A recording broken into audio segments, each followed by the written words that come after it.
आनंद one foundation शहरों में हरित क्षेत्र बढ़ाने के लिए कुमार अंकल के नेतृत्व में उनके उत्साही टीम के द्वारा जो कदम उठाए जा रहे हैं प्रशंसनीय हैं, सराहनीय हैं।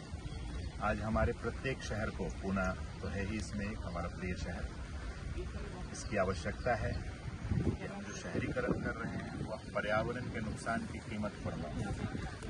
हम ऐसे पेड़, ऐसी प्रजाति के वृक्ष लगाएं जो सस्टेन करें, वहाँ टिकें, भूमिगत जल का संवर्धन करें, प्रदूषण को कम करें, लोगों को एक आह्लादित वातावरण मिले। जैसे हम शहरों में पार्क की बहुत आवश्यकता है, खुले क्षेत्र की आवश्यकता है। जैसे जैसे फ्लैट्स की संख्या बढ़ रही है, लोगों को खुले क्षेत्र का अभाव होता जा रहा है। ऐसे में ये टेकरियाँ निसर्गरम्य रमणीक हैं, इनका महत्व कई गुना बढ़ रहा है।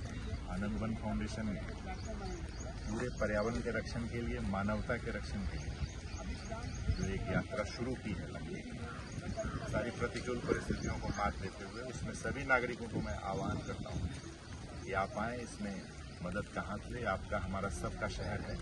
हमारी अगली पीढ़ी बहुत आशा से हमारी ओर देख रही है। हमें उन्हें भी उत्तर देना है कि हम उनके लिए क्या विरासत छोड़ के जा रहे हैं, क्या पर्यावरण छोड़ के जा रहे हैं। तो आनंद वन आनंदित करने का एक उपक्रम है। आप सभी को इसमें शामिल होने के लिए, सक्रिय सहभाग के लिए मेरी ओर से हार्दिक अभिनंदन और आपका आभार। आपका धन्यवाद।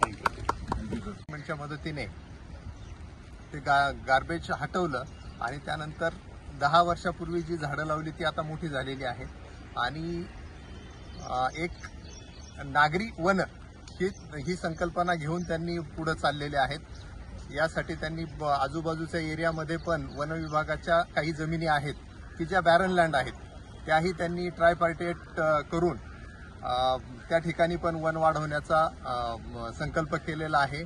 त्यांच्या संकल्पाला आमची सर्व PMRDA आणि हे नेहमी मदतगार राहूच आम्ही त्यांना पुढील वाटचालीसाठी आम्ही शुभेच्छा देतो। God bless you. Thank you, sir.